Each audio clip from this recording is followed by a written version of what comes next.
А почему мы здесь? А почему бомбят мирные города? А почему люди бегут? Далеко не только учителя участвуют в фальсификации выборов. Ну круто же захватить больше, еще больше. И далеко не все учителя участвуют в фальсификации. Я вот говорю, и как бы сама думаю, боже, что ты говоришь. Есть вещи, которые объяснять безнравственно. —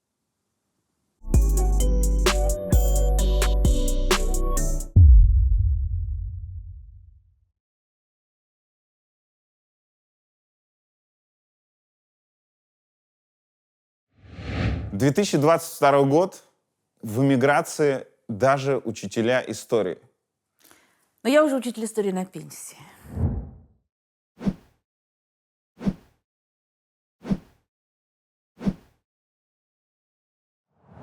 Как так получилось, что мы с вами встречаемся в Португалии? Ну, я 20 февраля полетела отдыхать в Грецию.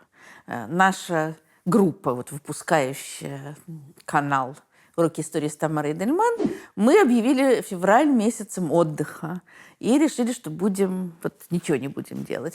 Поэтому я 1 неделю занималась здоровьем, потом 1 неделю я в Чухломской тайге каталась на лыжах, потом занималась хозяйством, а потом нашла себе... У нас в ноябре была поездка в Грецию, у нас там замечательный был гид по имени Сократ. И я Сократу написала, где бы мне найти отель, чтобы там было все тихо, на берегу моря. Ну, понятно, что купаться нельзя, но, в общем, вот чтобы... И он мне нашел в городе, даже не могу произнести его, просто не способна воспроизвести его название, этот город. Я приехала, по-моему, я была одна в отеле. И мальчик, который мне давал ключ, сказал, ой, у нас сейчас так тихо. Я говорю, вот за этим я и приехала. Это было 20 число. Я купила билет, ну вот у меня дочка в Лиссабоне. Купила билет в Лиссабон. Вместо обратно в Москву. Прилетела сюда. Все, конец истории. Почему вы прилетели сюда, а не в Москву? Ну, как-то странно немножко находиться в стране, которая... В стране-агрессоре, в стране, которая напала на соседнюю страну. Я вижу очень многих своих друзей, которые пишут, я остаюсь, я в любом случае останусь. Если бы я была в Москве, я не знаю, как бы я поступила. Но вообще я никогда не хотела уезжать. Мне нравится жить в Москве, как ни странно. И у меня обычно, вот на 2-ю неделю пребывания за границей, хотя у меня нет проблем с языками, ну и вообще как-то, мне хочется домой. Но в декабре вот почему-то у меня такой был переломный момент, когда Шендеровича объявили иностранным агентом. И что-то я подумала, что вот от него до меня уже немного шагов останется. И мы стали уже обсуждать, вот что делать, если меня объявят иностранным агентом. И для меня было почему-то, это, наверное, глупость такая, вот я поняла, что я не могу писать и помещать вот эту вот штуку. Я знаю, что все пишут, и очень благородно тот же Шендерович объяснил, почему он это делает, чтобы сохранить связь с российскими зрителями, читателями, что вот Толоконникова написала, что она не будет маркировать, пусть жопу себе маркирует. Но это совсем другой жизненная стратегия. Но я поняла, что я не могу. Я даже потом, я ходила, вот декабрь, январь, я ходила по квартире, хотя мои дети меня уговаривали, что там, ну подожди, вот сделай это, произойдет это, тогда будем решать. А я ходила по квартире и думала, там вот эту фотографию надо будет взять с собой. Вы уже собирались? Ну, я не собиралась, но я все время мыслила. Контурно? Да. А вот эту книгу надо будет взять с собой. Это было ужасно совершенно, невероятно. И поэтому как-то внутренне я была готова. Ну и потом, опять же, вот, если бы я сейчас была в России, что было бы с моим каналом? Наверное, он бы прекратил свое существование. А сейчас я здесь веду прямые эфиры, и меня невероятно поддерживает то, какое количество народу мне пишут, продолжайте, пожалуйста. Мне пишут, там, сидим в Киеве под бомбежками, в подвале, смотрим ваш канал. И это прям очень, конечно, дает силы. Мы встречаемся с вами в Португалии, а раз так, то параллельной сюжетной линией этого разговора мы хотим сделать разговор про диктатора, который правил здесь 36 лет. Антонио де Салазаре. Да. И на его примере мы хотим понять, как это устроено. Как появляется диктатура, как она проходит и как она заканчивается. Есть концепции, например, можно посмотреть вот это видео Максима Каца про Салазара, и он сравнивает режим Салазара с путинским. Он говорит, что очень много сходств. И образование, и то, как это развивалось, когда он пришел, как это было, и прочее, прочее. Вы, как я понимаю, не сторонник такого сравнения? Нет. Ну, понимаете, теоретически все диктаторы чем-то похожи друг на друга. И, конечно, здесь есть большие... Но я вижу, во-первых, что... Ну, Салазар для начала был просто куда более образованный, чем Путин. Салазар разбирался в экономике. Его экономические теории не принесли счастья и богатства Португалии, но когда он начал, он вывел ее из экономического кризиса. И главное различие, которое я вижу, что Салазар приложил огромные усилия для того, чтобы его страна не вступала в войну. Мало того, считается, что он, ну, прежде всего, Вторую мировую, и мало того, считается, что он еще приложил очень большие усилия, убеждая Франко, чтобы Испания тоже не вступала в войну. А у нас, как мы видим, все немножечко по-другому.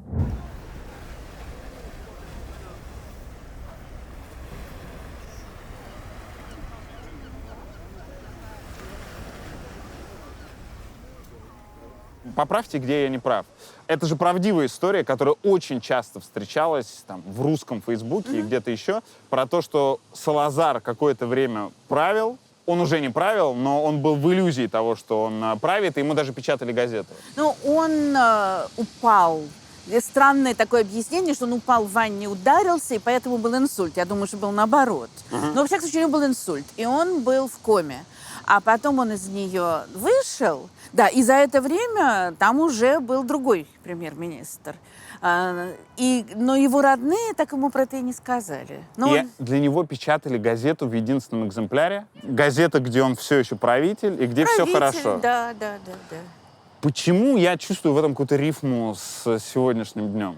Потому что Владимир Владимирович у нас, говорят, все в папочках только получает. И ему сообщают про то, как бравые российские войска продвигаются вперед.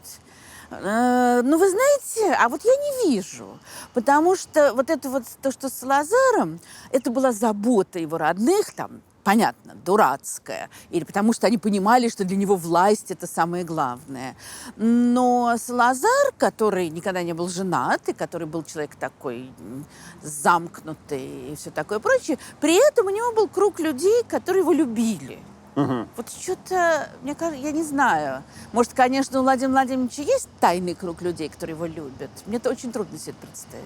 То есть, если там природа этой газеты была любовь и забота, то да. природа папочек, вам кажется, что это страх и... А природа папочек это страх, это желание как-то манипулировать президентом, давать ему ту информацию. Ну, то есть страх, что он разозлится и тебя накажет, а может быть, наоборот, давать ему то, что нужно тебе.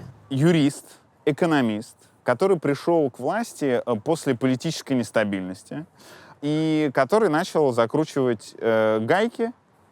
И опора его была в том числе... У него же была концепция вот эта, что Европа слишком либеральная, а мы оплот традиционных христианских ценностей.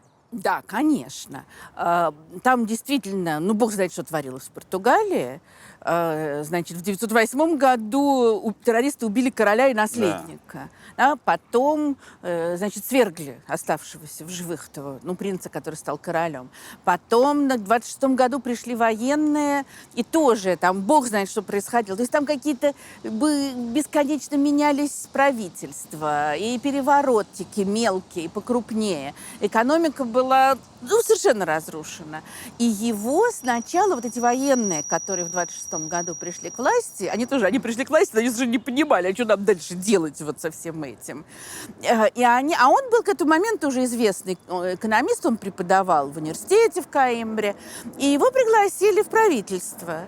И он еще отказывался. Его один раз взяли, он там ставил всякие условия, что вот вы будете следовать моему курсу. Они не соглашались, он уходил. Вот так вот, ну, это продолжалось довольно долго. А потом его позвали приняли все его условия. И дальше он стал председателем Совета министров, правительства. Это тут по-другому называется, неважно. И в 1933 году изменил Конституцию.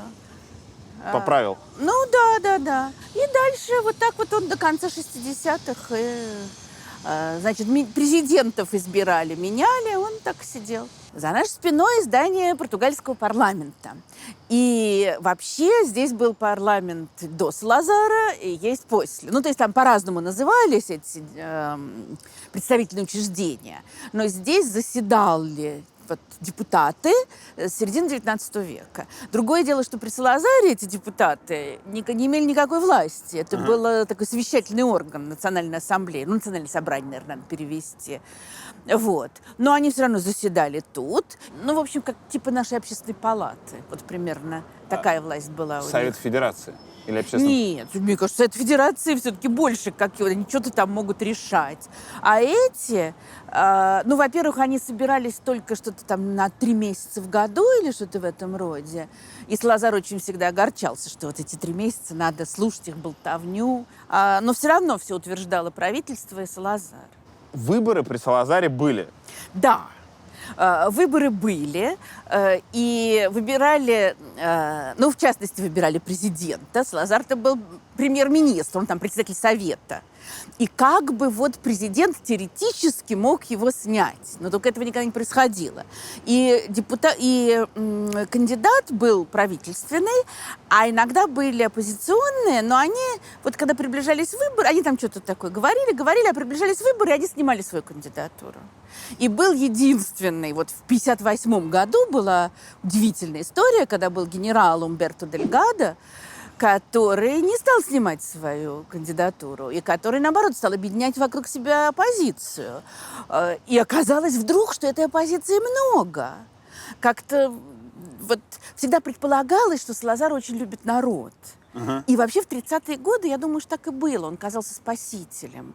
А в 58-м вдруг не только какие-то там шивоинтеллигентики и там университеты, хотя в университетах там разные были, ясно, студенты, профессора, а где-то в глубинке этого Дельгадо приветствовали. И после чего были выборы, с какими-то невероятными совершенно злоупотреблениями, и он получил... Злоупотребление — это вбросы? Да, там были какие-то вбросы такие Причем это считается, что это вбрасывала тайная полиция прямо, не какие-то...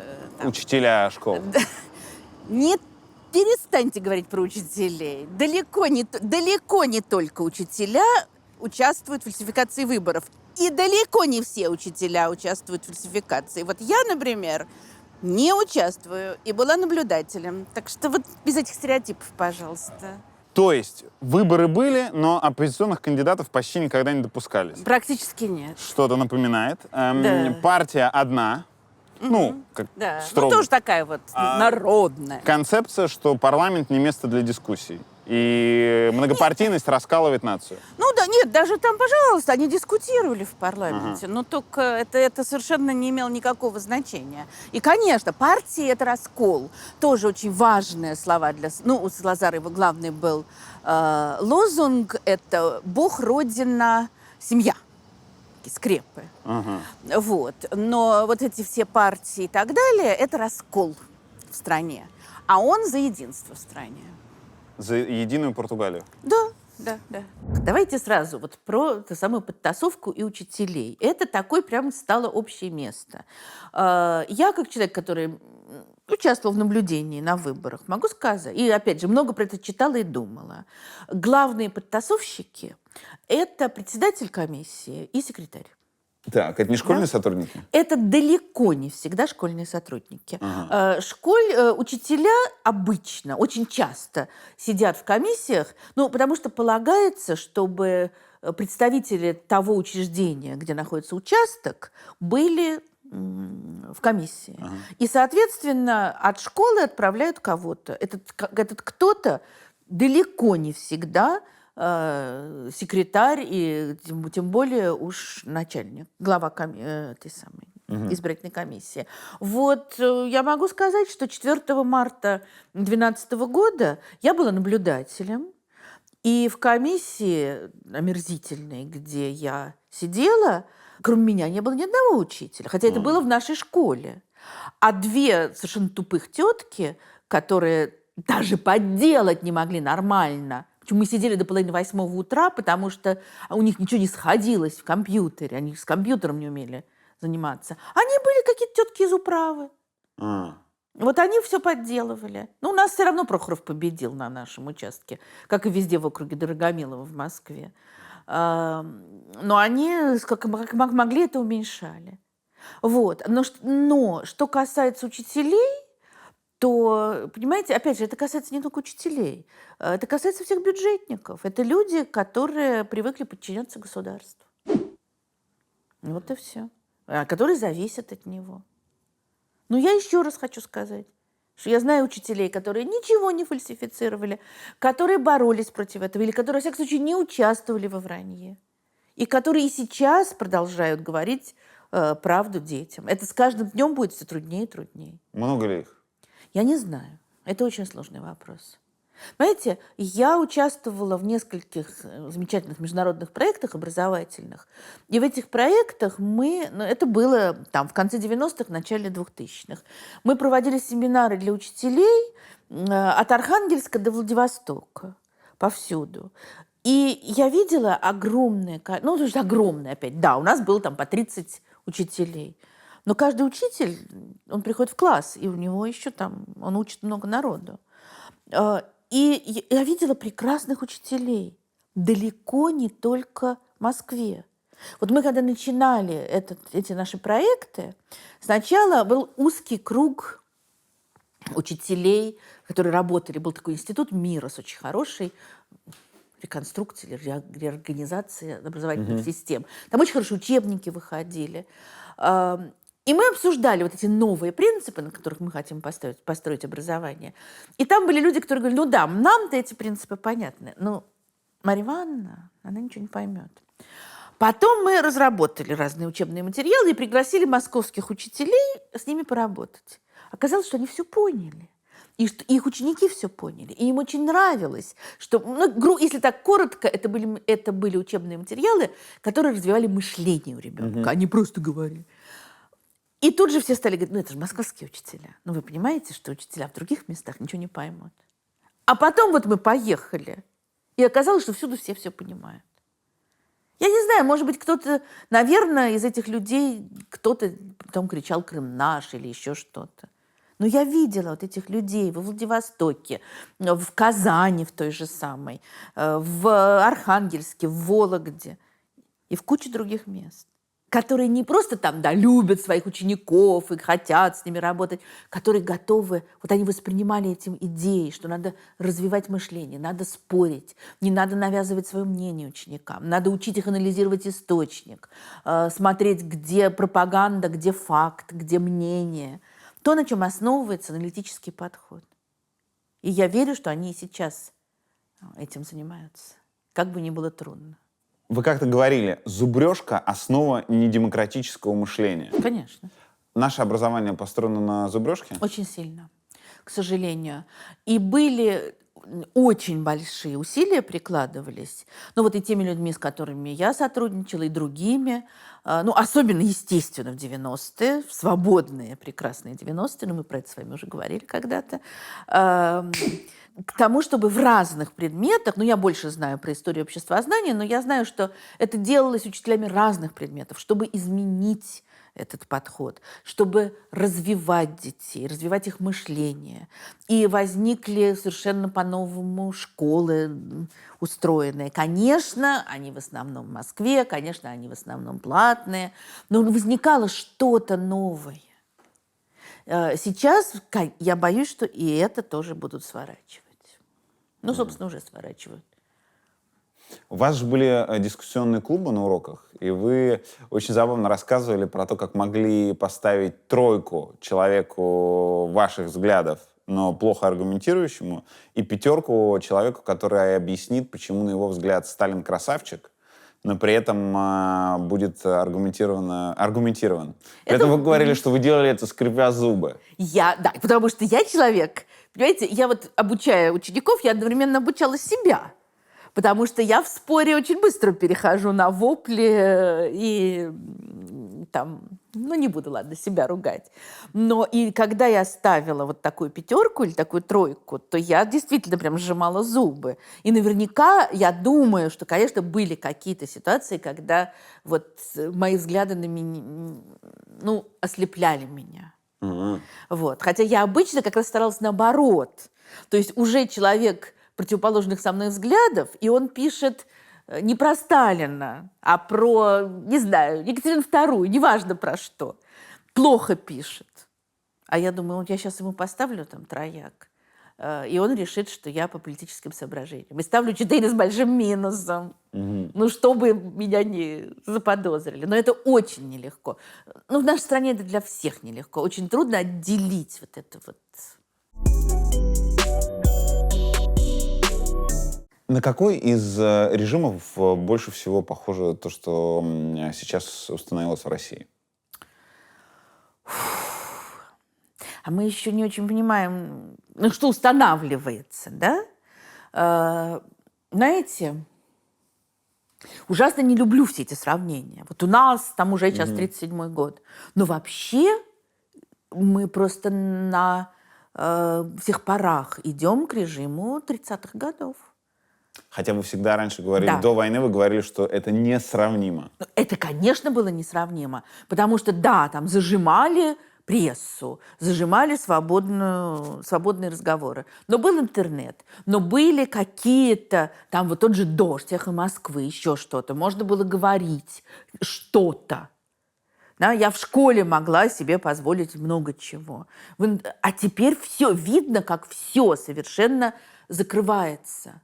И очень важная такая вещь, опять же, вот для меня в сопоставлении там, со сталинским временем. Ну, понятно, что пока масштаб репрессий несопоставим. Тьфу-тьфу-тьфу, и будем надеяться, что он и не будет сопоставим.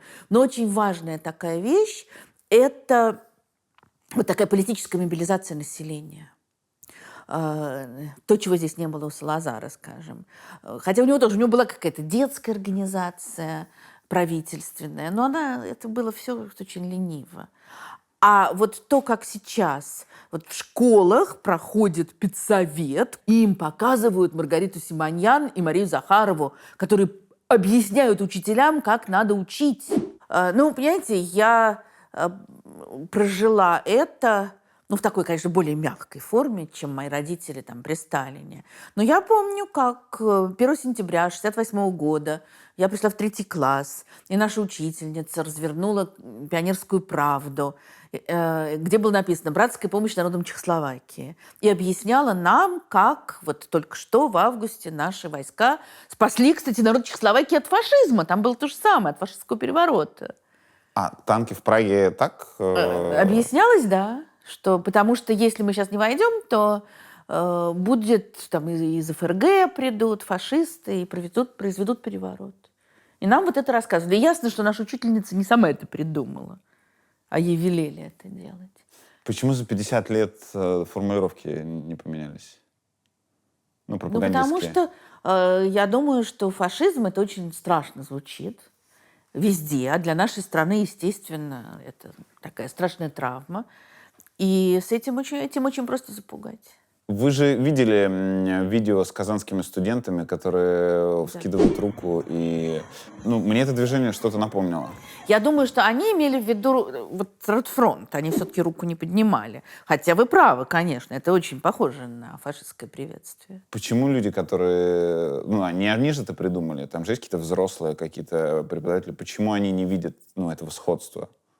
Я думаю, почему оно их не смущает? Я думаю, что у них вообще в голове ничего нет. Хорошо, когда... я думаю так вот, что когда устраивается какой-то такой шабаш общественный, то очень хорошо, когда все сливаются в единое целое. Это все, про это писали психологи, изучая там фашизм, сколько угодно. Был такой знаменитый психолог Бруно Беттельхайм, который, он сначала, он немножечко посидел в Дахау, а потом его там другие ну, какие-то ученые, сообщество его вытащило, он уехал в Америку. И там занимался детьми с неврозами. Ну, к нему были потом претензии, что он был очень с ними суров. Но он как бы считал, что неврозы возникают по такому же механизму, по какому действует фашизм. И он, ну вот когда их привезли в Дахау, и всех поставили на колени, или где-то там по дороге, под дождем. И он понял, что единственный способ как-то сохранить себя – это сохранить свою личность. Что у него пытаются личность разрушить. Ну вот то, что потом назовут стокгольмским синдромом. Да, когда жертва ассоциирует себя с палачом, потому что ее личность уничтожена и раздавлена. И для него, ну такая знаменитая вещь, ее очень часто цитируют, что дали какую-то похлебку в лагере, отвратительную, и он ее отбросил. И рабочий немецкий, который сидел с ним рядом, сказал ему: всегда доедай до конца и обязательно чисти зубы по утрам. И он понял, что он сформулировал те несколько вещей, в которых им оставлена свобода. То есть они маршируют, ходят, делают, как им приказывают надсмотрщики. Не хочешь не есть, не ешь. Не хочешь чистить зубы, не чисти. Это вот какие-то мелочи, в которых ты сохраняешь себя. И дальше он понял, что чтобы ему сохранить себя, он должен сохранить себя профессионально, потому что для него это очень важно. И он начал все происходящее анализировать с там, скажем, психотерапевтической точки зрения. И он пришел к выводу, и потом многие тоже про это писали, что, скажем, черная форма СС, черепа, это то, что как бы вот культ смерти, то, что лишает людей желания жить. И об этом же, кстати, писал другой, куда более великий психолог, Карл Густав Юнг, который считал, что в каждом из нас живет, ну, грубо говоря, живут представления, оставшиеся от первобытности. Вот эти то, что он назвал архетипами. И, в частности, живет преклонение перед вождем. Но когда у нас рационально все в голове, то мы можем посмотреть, что-то ты, чувак, мне не нравишься. То, что ты говоришь.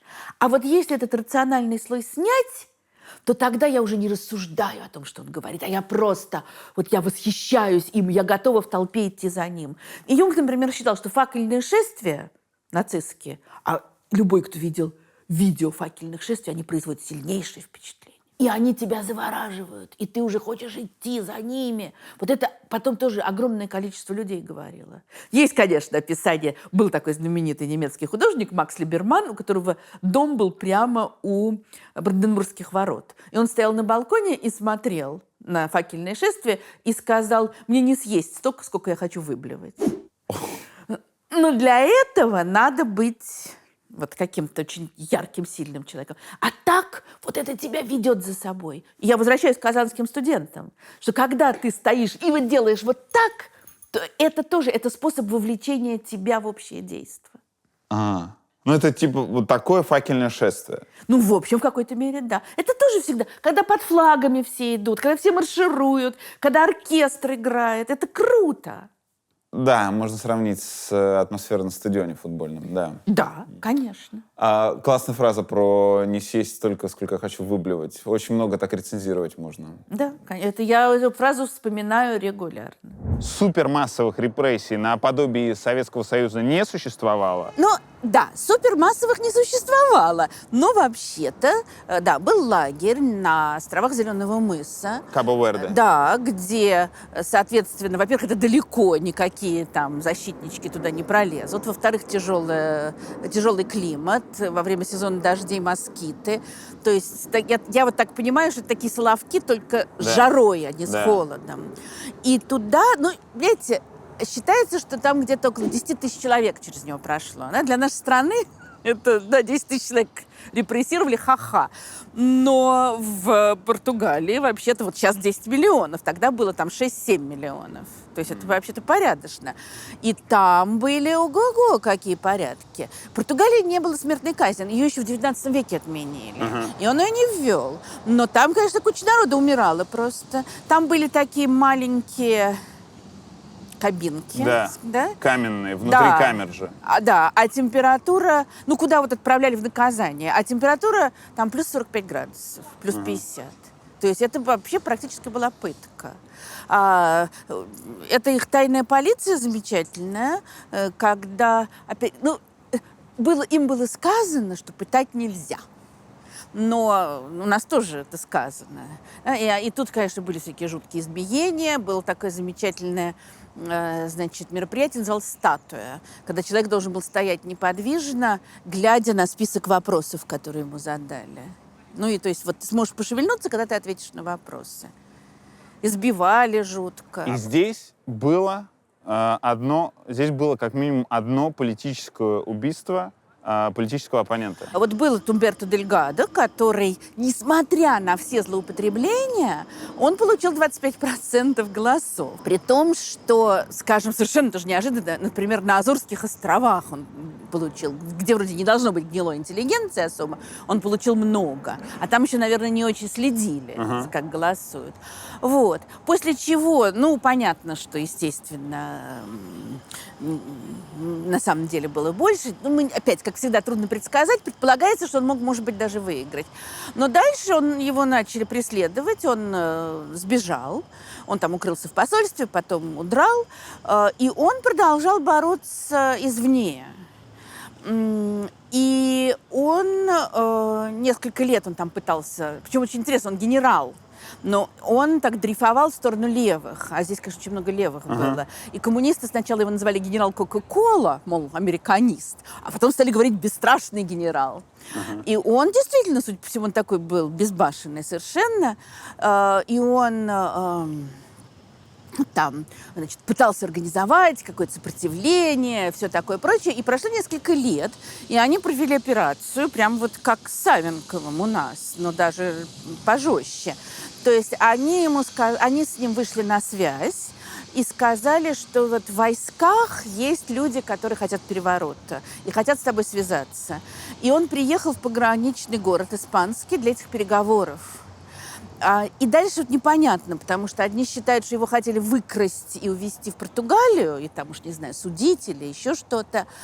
А с другой стороны, вроде бы как в этой машине уже была там известь, лопата, то есть, может, и сразу его хотели убить. При этом они обнаружили, что он приехал не один, а с бразильской секретаршей. И поэтому его застрелили, а ее задушили. И закопали. Да. Но потом все это выплыло через некоторое время. Так что тут все тоже интересно было. Масштабы, конечно, не такие, как у нас, но принципы. Вы видели выступление студентов МГИМО, которые обратились к Зеленскому и высказались? Да, видела. Как вы думаете, они действительно так думают? МГИМО finished.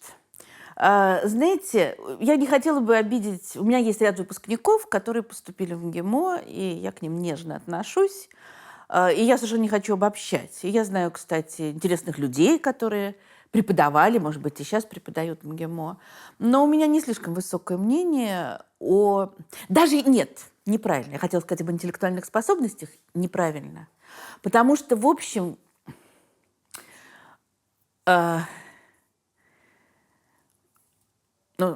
Аня, Даня, то, что я сейчас скажу, к вам не относится, еще к нескольким людям. Это путь приспособленчества. Вот человек, который выбирает поступление в МГИМО, для меня, по крайней мере, вот, я всегда расстраивалась очень за своих учеников.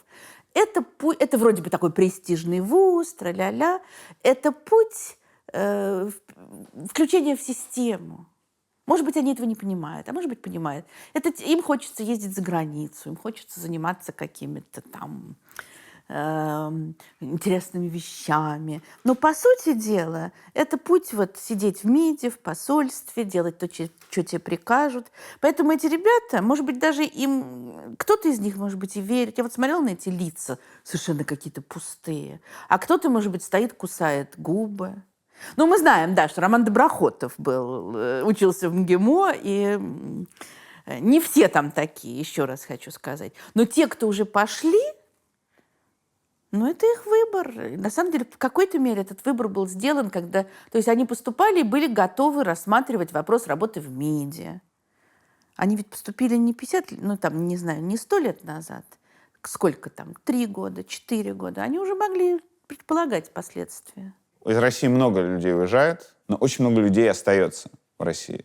потому что у них нет возможности уехать. Среди них много людей, которые не поддерживают эту войну и приходят в ужас от того, что на педсоветах теперь присутствует Маргарита Симонян.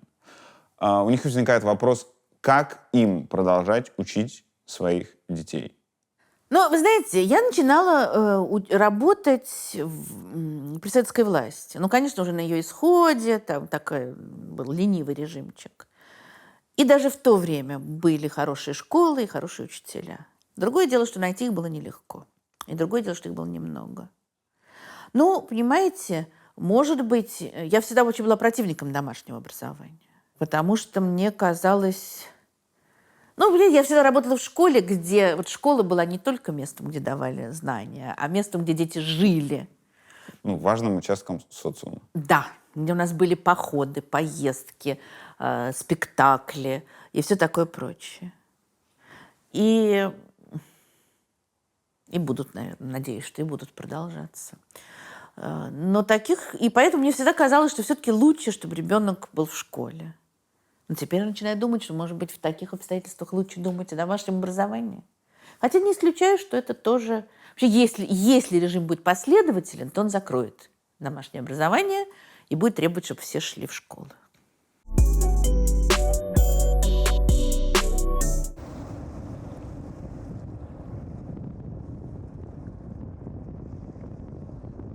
Мы около моста замечательного, который длиной больше 2 километров, который сначала назывался мост Салазара, и на нем надпись была большая, а после революции, которая произошла 25 апреля, его переименовали в мост 25 апреля. То есть он несколько лет был при жизни, вот жил Салазар, И был мост, да, имени товарища Салазара. Мы же привыкли воспринимать как диктатора и эпоху диктаторов как что-то плохое. А вот что бывает, скажут вам, стройки, которые актуальны даже в демократической Португалии. Ну, безусловно, конечно. Но я бы сказала так, что один мост, это же называется без штанов, а в шляпе. Зато, говорят, мы делаем ракеты. Потому что Португалия, Салазар, конечно, стабилизировал, вот в 30-е годы стабилизировал экономическую ситуацию в Португалии.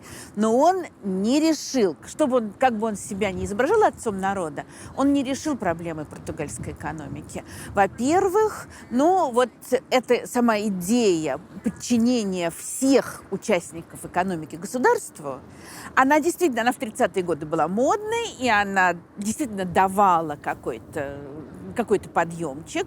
Ну, если, конечно, не в такой форме, как это было в Советском Союзе, но здесь все-таки оставалась частная собственность.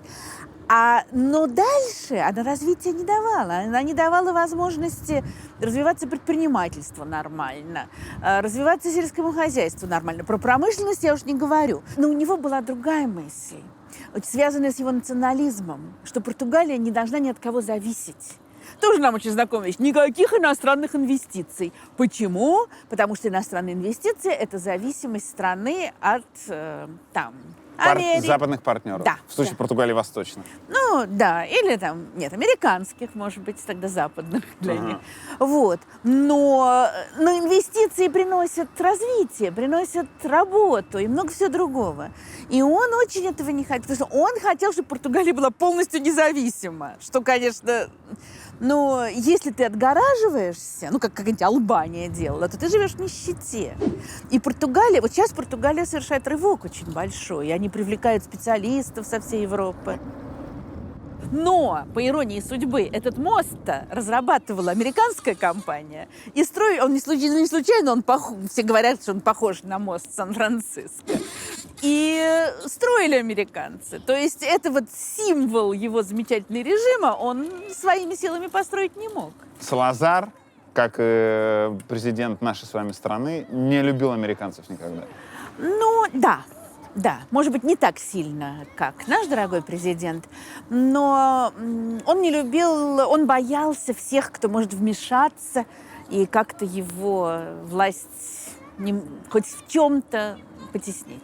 А говорят же, что в той самой газете, которую мы печатали после инсульта, там, в числе прочего, не написали про то, что американцы на Луну отправили экспедицию, потому что он, очень сильно был расстроился. Обидно было бы, конечно. Это у него было, да, он обижался. Герой Говорухина в фильме «Асса» читает книгу Моим отцом. Написанную вашим отцом. Да. Как вы об этом узнали? Ну, как, папа был в кайфе, конечно, сказал. Когда фильм вышел, вы не знали, что так будет, когда Соловьев Нет, он снимал? рассказывал, что он снимает, ну, что он читает. И я ужасно горда. Вот сейчас было 30... Сколько было, значит, выходу Ассы?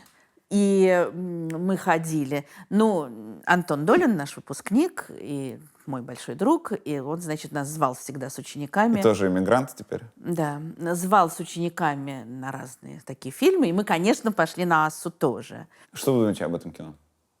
Я очень люблю. И сейчас вот я пересмотрела, и мы когда вышли, вот моя подруга, тоже учительница, вышла и говорит, я уже забыла это чувство ужасной несвободы и подавления именно молодого поколения, которое там есть. И, конечно, вот этот вот прорыв, когда перемен требует наши сердца, это невероятно. И как тогда вызывало слезы, так и теперь мы все, конечно, уже не зажигалками, а телефонами в октябре размахивали. И я тогда, Антон, значит, меня вывел на сцену с Соловьевым, что мне, конечно, совершенно как бы не по рангу. И я сказала, что меня очень многие спрашивают, ну вообще зачем это папе нужно было? Папе нужно было, потому что кайф. Но и вообще зачем там это? Причем там Павел Первый? И вот у меня такое ощущение.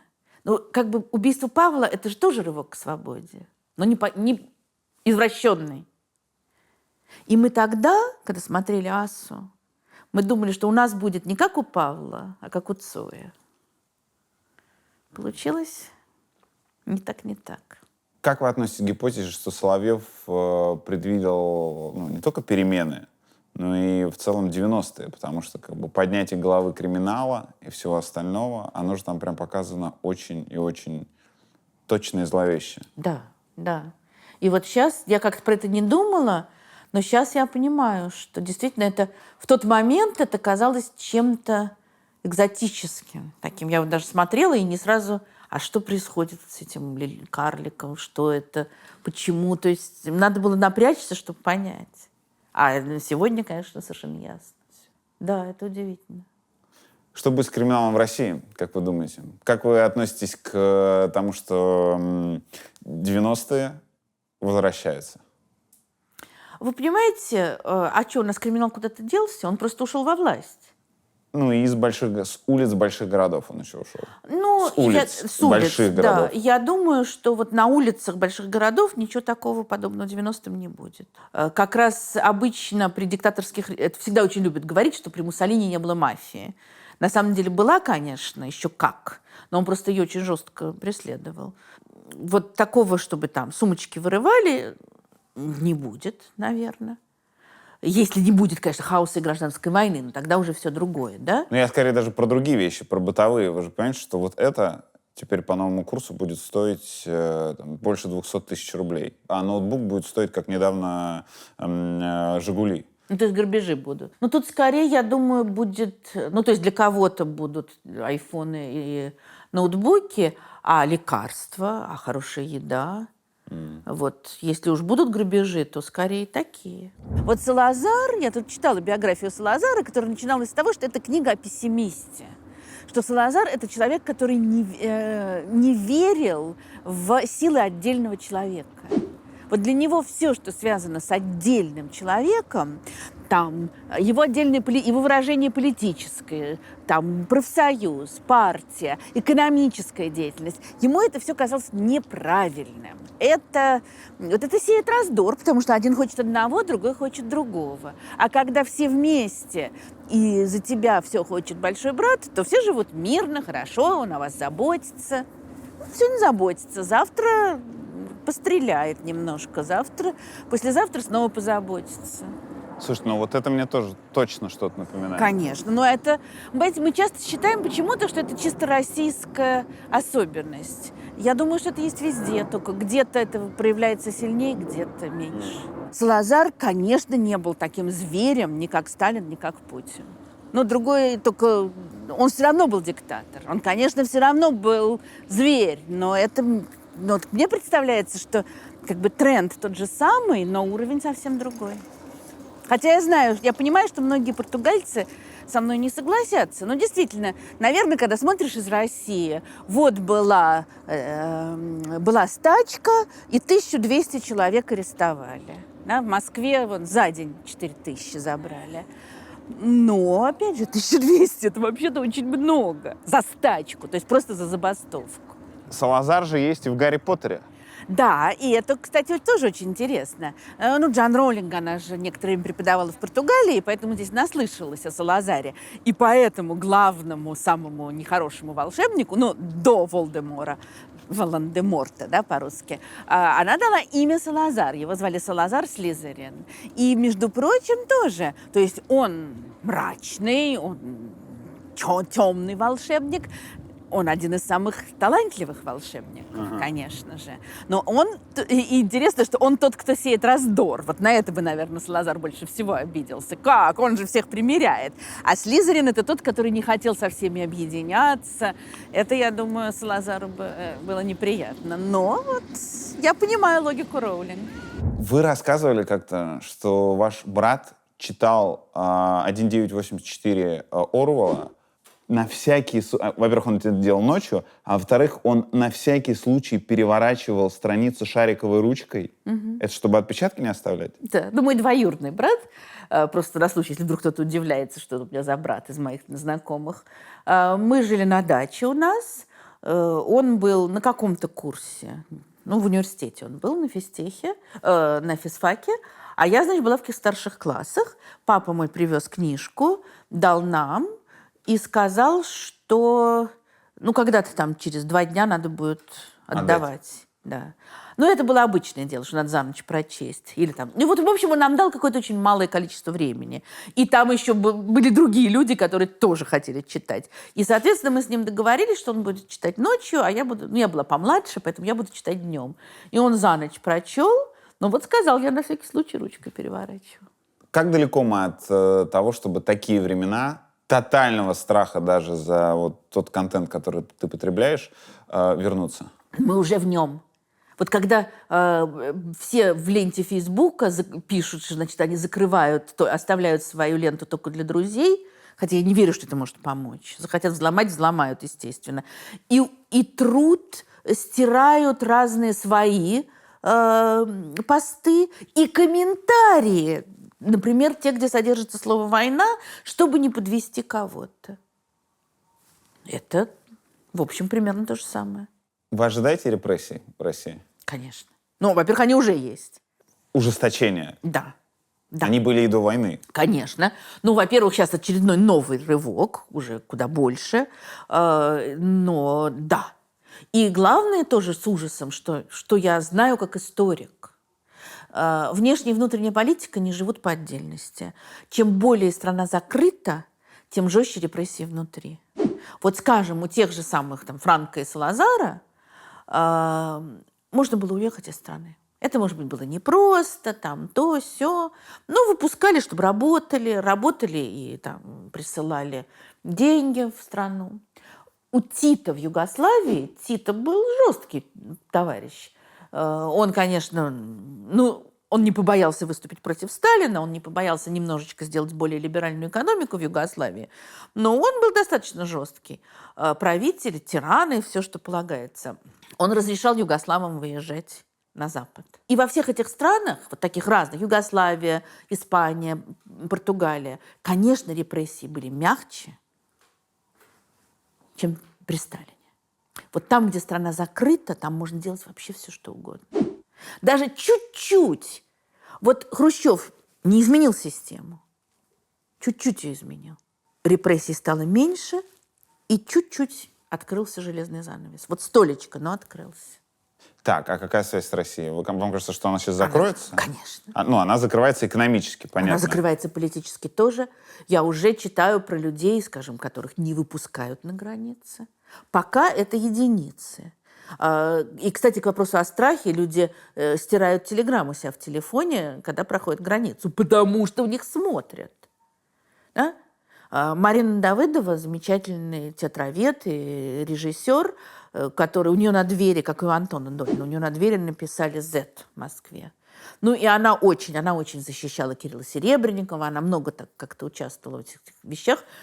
И когда она решила, я забыла, в какую-то она Прибалтийскую республику уехала, и ее не выпускали на российской границе. Она говорит, у меня шенгенская виза, а это не важно.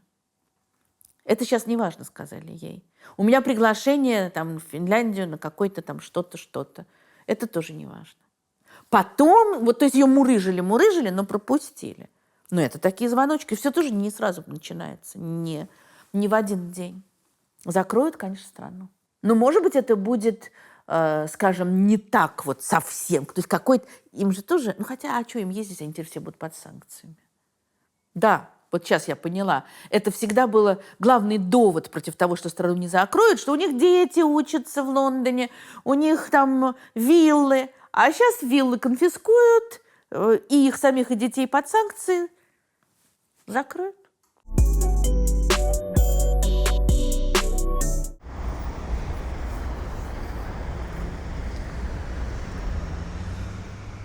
Это вообще церковь Святой Инграссии. Святая Инграссия такая была мученица IV века христианская, которую забили как это называется, плетьми били за ее христианские убеждения. Это была церковь много веков, которая, у нее длинная история, она перестраивалась, менялась.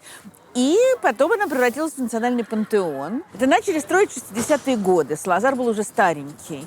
И все злопыхатели стали говорить, понятное дело, это он строит для себя. Но когда Салазар умер, его похоронили в его родной деревне. Вот эта вот идея, что он крестьянин из маленькой деревни или там городочка, что у него там, куда он уезжает каждый год осенью на сбор винограда, вот это у него продолжалось до конца. Но здесь похоронили, то есть вот здесь уже были похоронены разные важные люди, литераторы, там, военные и так далее. И в 60-е начали, никак не могли закончить, все переделывали. Возникло понятие работы как для Святой Инграссии. А Салазар это закончил в 60-е, и в 66-м это открылось. И вот я думала, готовясь к нашей встрече, что 66-й год с разницей в несколько месяцев. Пантеон был открыт, и мост Салазара был открыт. То есть вот этот вот стареющий режим 60-е годы – это время таких монументальных строек, которые должны показать величие и могущество режима и нации. Где вы были эти 8 лет? Боролась против войны в Украине. Я вообще-то с 2014 года выступаю против аннексии Крыма. Да? Я была одним из организаторов Марша мира в марте 2014 года. 2 марта мы с моей дочкой стояли перед зданием военного министерства. Легендарная история про то, как вас задержали, и когда ваш сын пришел вас вызволять из полиции, вы там читали лекцию задержанным по истории гражданства неповиновения. Куда смешнее было, когда мы выскакивали в окошко. Так. Вот. Нет, я к тому, что я выступала против этого. И опять же, жалко ли мне детей Донбасса? Да. Мне очень жалко и детей Донбасса, и взрослых Донбасса. Я восхищаюсь, что бы ни говорили там мои друзья-оппозиционеры, я восхищаюсь Лизой Глинкой, которая вывозила детей. Кого-то, кстати, о чем забывают, она вывозила на территорию Украины, кого-то, там, согласие родителей, она вывозила в Россию, потому что она хотела спасать детей. И мне это кажется абсолютно правильным действием. Но и дети Донбасса, и взрослые Донбасса страдали не из-за украинских националистов, они страдали из-за Путина, который развязал там войну, который поддерживал вот этих всех Моторол и так далее, всех этих бандюков, и осознанно напичкивал Донецкую и Луганскую область оружием, деньгами и вот этими якобы добровольцами. Поэтому для того, чтобы спасти, в том числе детей Донбасса, надо остановить Путина. У вас есть объяснение, почему Путину так важна вот эта фиксация на русском мире?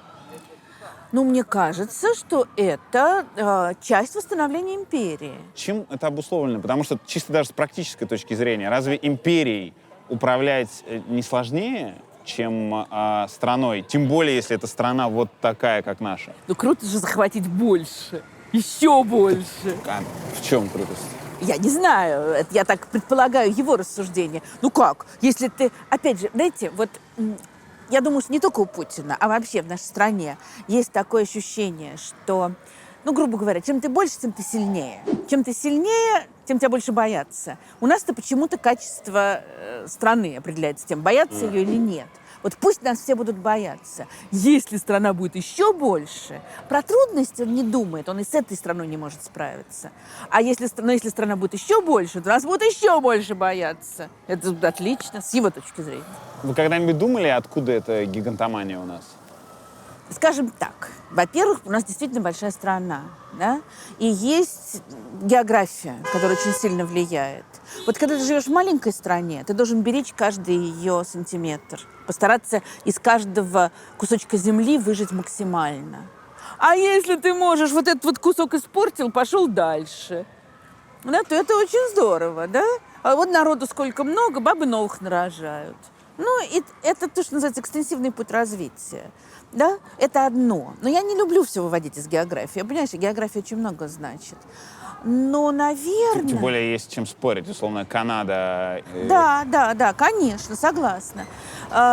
Но так как у нас всегда была очень велика роль государства, именно вот государственной власти, и вот это вот представление, ну, во многом от Петра Первого, наверное, еще. Не случайно тоже и его любил товарищ Сталин. И теперь его любят. Вот главное, мы будем мощными, и нас будут бояться. Вот это, почему-то это пронизывает. Это какое-то странное ощущение. Пушкин даже этим как-то вот был... Ну, у Пушкина есть стихотворение там, «Клеветникам России», о том, о чем шумите вы, народные витии, когда Запад стал вмешиваться в подавление польского восстания. Оставьте, говорит, это спор славян между собой. Но там как раз идея о том, что вот у нас какая огромная страна, и уже к нам приходили. Там Наполеон приходил. И говорит, приходите к нам, витии, есть место вам в снегах России среди нечуждых вам гробов.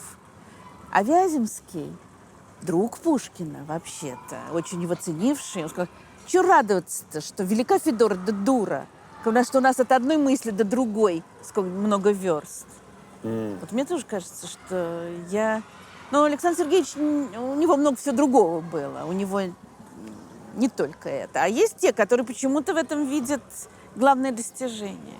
Как вы относитесь к гипотезе, что Европа и западный мир вообще предали Украину? В какой-то мере, мне кажется, что да. Потому что я все понимаю, я все доводы понимаю про атомную войну и так далее. Но железный купол... Ну, опять я думаю про роддом в Мариуполе, ну, извините. Я понимаю, что это на фоне мировой политики, ну, они должны разные учитывать. Вас спросят, а почему вы так не думали о роддомах в Алеппо, в Дамаске, в Багдаде и других местах, в которых шла война последние 10-20 лет? Думала, еще как. Если мы говорим про Багдад, скажем, то прямо скажу, что мне казалось очень правильным вторжение американцев в Ирак, потому что нужно было свергнуть Саддама Хусейна. Теперь история показывает, что, да, свергнуть, конечно, хорошо, но в результате получился хаос, который привел к гибели огромного количества людей. Это же показала арабская весна. И это касается далеко не только Алеппо. То есть это вот эти все бомбардировки,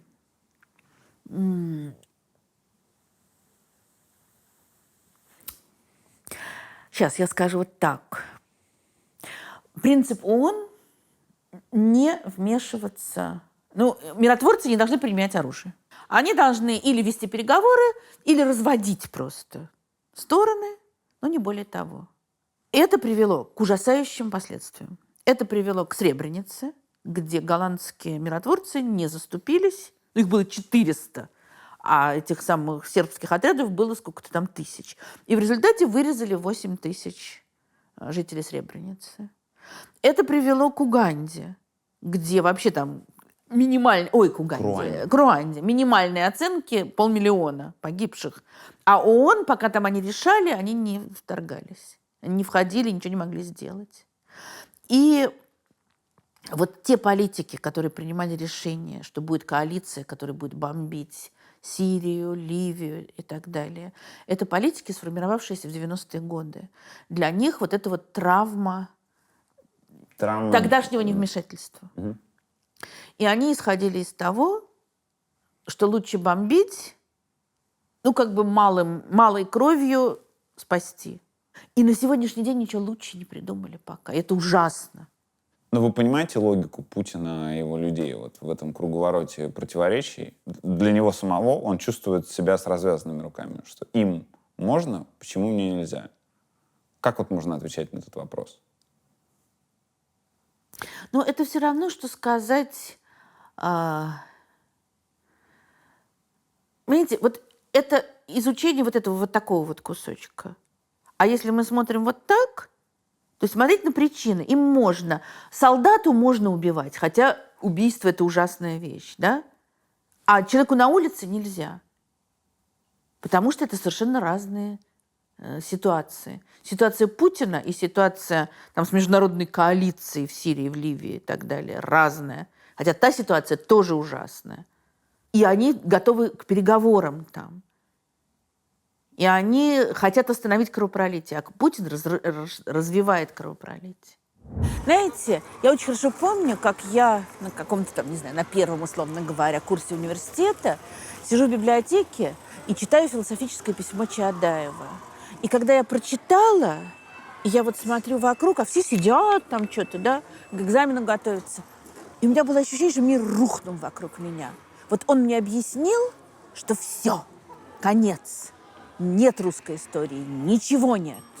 И он же написал место, где он пишет свое письмо. У него подпись «Некрополис», с город мертвых. Все, Россия умерла. А Чаадаев, который ушел, был когда-то гусарский офицер, Пушкин писал, он в Риме был бы Брут, в Афинах Периклес, а здесь он офицер гусарский. Он ушел в отставку, сидел в Москве, размышлял о жизни и об истории.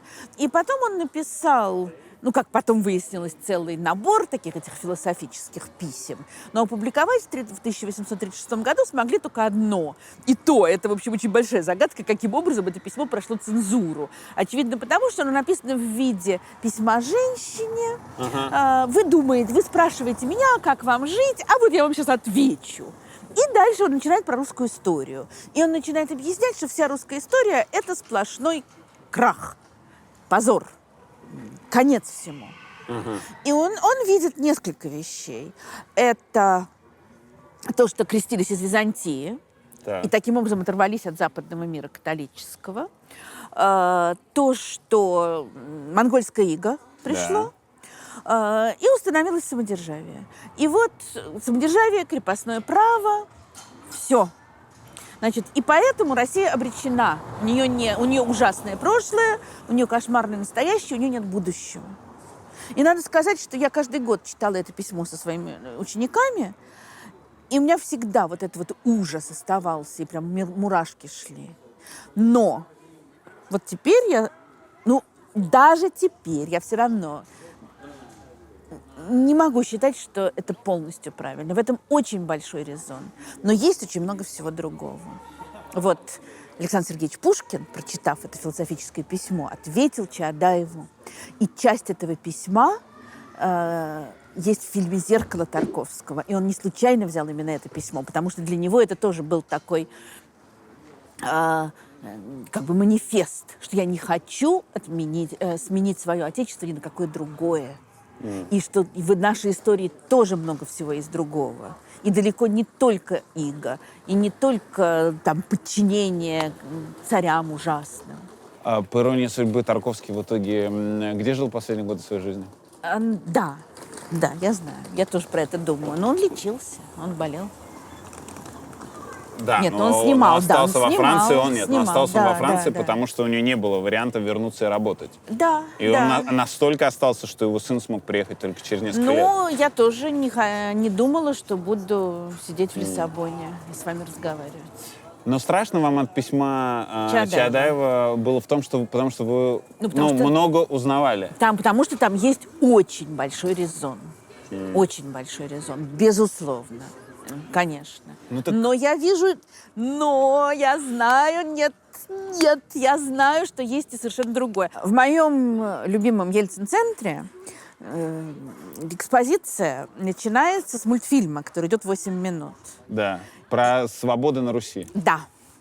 И мои ученики, а я много раз ездила с учениками в Ельцин-центр, и они прям обычно, всегда было довольно много людей, у которых это вызывало ярость. Это все неправильно, это все не так.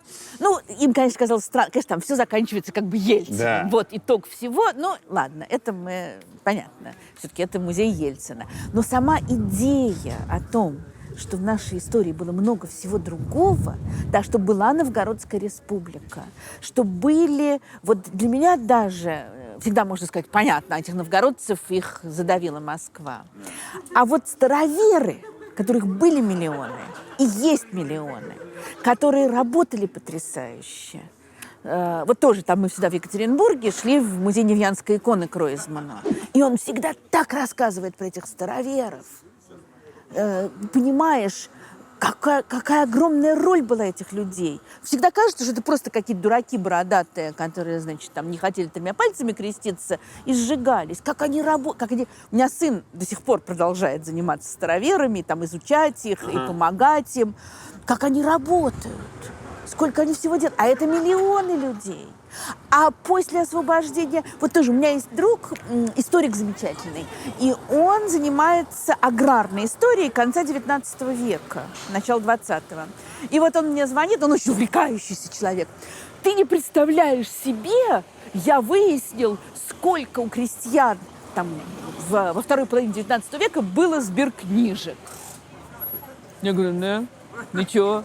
А потом я понимаю, что, понимаете, у них были деньги. У нас тоже представление. Русский крестьянин, да, в белой рубахе, идет, и у него соборность, общинность, ему капитализм не нужен. А сколько было тех, которые трудились, которые выкупались, какие-нибудь Морозовы, скажем, и куча еще, которые выкупались из крепостного права, потому что накопили денег трудом вот своей вот этой вот, которых...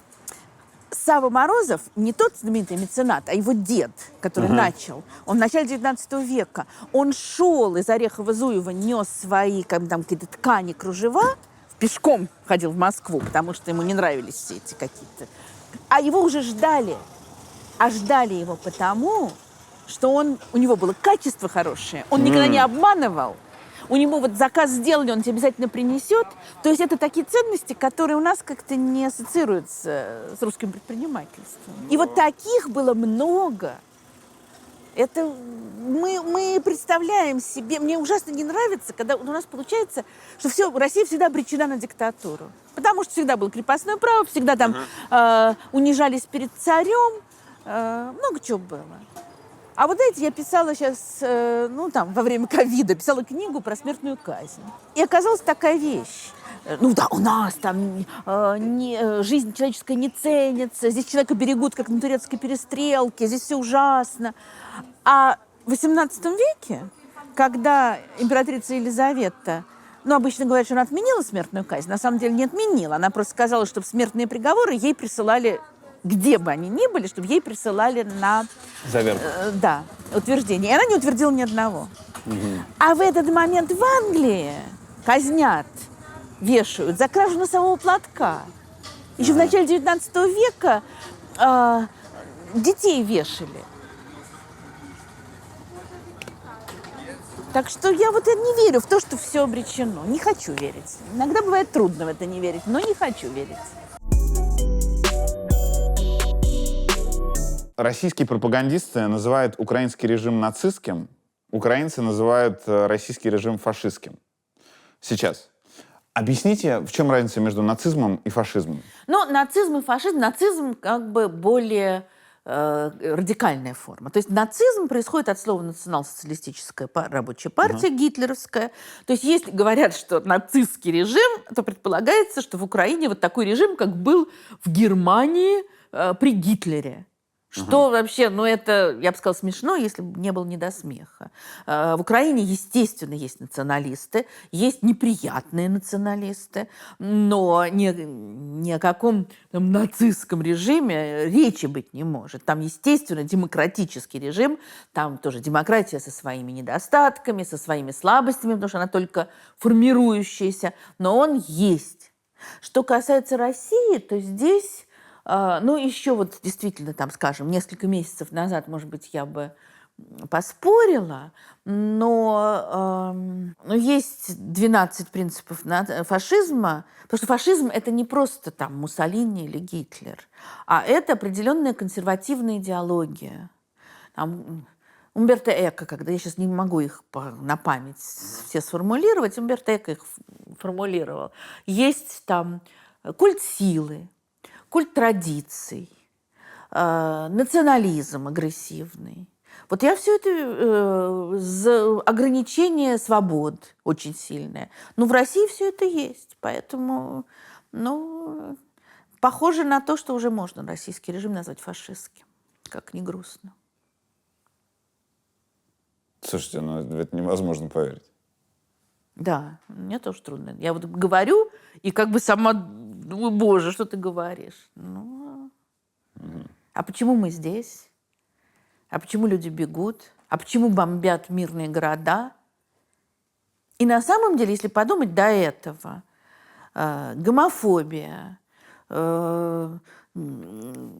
представление о национальной идее совершенно какое-то извращенное, да, что Россия сильна, потому что ее боятся, потому что она всегда воевала, а вовсе не потому, что у нее великая культура, замечательные люди, замечательные достижения. Это все признаки, ну пусть не фашистского, может быть, но такого фашизирующегося государства. Ну а теперь мы пришли к тому, что забирают... Тут я прочитала на Фейсбуке, что стоял человек с надписью там, «Блаженные милостивые бы их царствие небесное». Ну, то есть с текстом из Евангелия стоял, его забрали. Культ войны – это все тоже такой типичный фашизм. Чтобы понимать, что такое профдеформация и контекст, Так. мы проходили мимо этой подворотни и увидели вот там эту букву, и вам показалось, что это Z. Да, я и сейчас думаю, что это Z. Ну, это же не Z. Ну, Z, свалившийся на бок. А что это, по-вашему? N? Когда все равно на бок. Вы как вообще относитесь к этой букве? Ну, то есть вы как ее себя объясняете? Я не знаю, это какой-то странный... Это бред. Еще какая-то такая кафкианская деталь. Две вещи, которые меня смутили. Во-первых, это похоже на свастику. Да, конечно. А второе, за русский мир, но при этом с группой с латинской буквой. Почему вы ищете логику в мире? Ну, не может быть так, что люди, которые даже делают беспредел, что они совсем вне логики. Какая логика в том, чтобы бомбить роддом? Мы рождены, чтобы Кафку сделать былью. Позиция российской власти, что это фейк. Никто не бомбил роддом. Как вы относитесь к этой позиции? Ну, понимаете, как с презрением. Потому что огромное количество... Ну, я понимаю, да, у нас сейчас вот эпоха постправды. Можно все сфальсифицировать. Но такое огромное количество сведений, причем не просто... Я понимаю, что любое СМИ может подретушировать фотографию. Но, с другой стороны, те же самые СМИ дают возможность огромному количеству людей написать, что с ними происходит. И, понимаете, у меня нет знакомых в Мариуполе, но у меня есть очень много знакомых и друзей, и родственников в Киеве, в Житомире, во Львове. И я вижу, что они мне пишут, как их бомбят, как они сидят в бомбоубежищах. И поэтому, когда я смотрю на фотографию или читаю посты неизвестных мне людей, где пишут, что бомбят Мариуполь, У меня нет оснований этому не верить, потому что я вижу, что происходит с моими друзьями в других местах. У вас украинский маникюр. Да, да, да, да. И сразу я хочу сказать всем, кто вот сейчас говорит про то, как относятся к русским за границей. Ну, правда, девочка, которая мне делала этот маникюр, была, я не знаю, русская или украинка, но за дизайн ногтей она не взяла денег. Вы не знаете, русская она или украинка? Ну, она говорит абсолютно без какого-либо южного акцента, но ходит в голубых джинсах и в желтой кофте. У вас маникюр цвета украинского флага.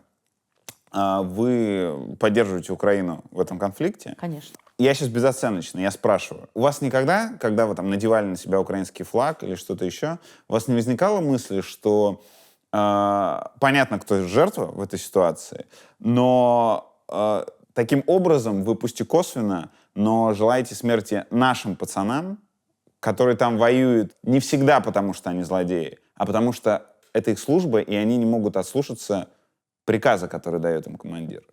Как вот с этим быть? Вы знаете, я уже получила по полной, как раз с украинской стороны, потому что была женщина, которая написала, вот предлагают пожалеть матерей российских солдат, а что же эти матери их не научили там не служить негодяям и подонкам, не идти в армию? Ну, я понимаю ее возмущение, там, отчаяние и так далее. Но мне очень жалко этих мальчиков. И на самом деле, ну да, я надеюсь, что сейчас срочников, которых туда загнали, конечно, что их выведут. Но мне и контрактников жалко. Ну да, они выполняют приказ. Можно 100 раз им сообщать, что есть понятие преступного приказа. А у него есть над ним командир, и он сейчас пойдет под трибунал. И они тоже жертвы этой войны. И, кстати, они будут жертвами еще много лет, потому что у них, естественно, будет так же, как был там вьетнамский синдром или чеченский синдром, у них будет украинский синдром. Но вот этот человек, который кнопку нажимал, как он будет жить дальше? Конечно, это будет страшно. Он будет всегда это оправдывать. Ему говорили, что это фашисты. Фашистов он там. Но ему все равно будут являться фотографии этих беременных женщин.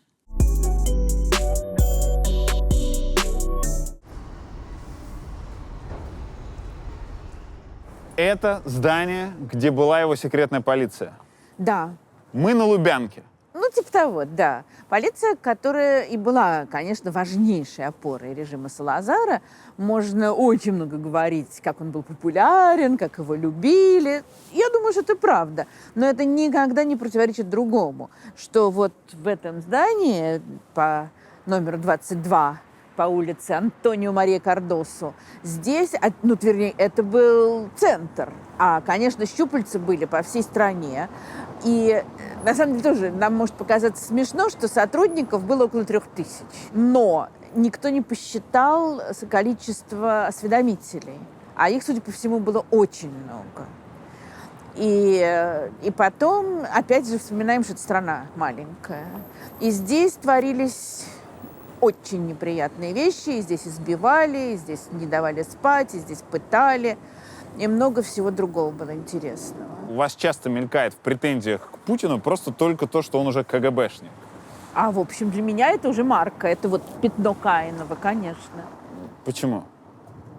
Разве в стране не должна быть своя, такое подразделение силовиков? Которые борются с внутренними врагами? Который следит за тем, чтобы не было террористов, шпионов и прочих людей, которые хотят навредить государству. Ну, террористы, шпионы, хорошо, ловите террористов, шпионов.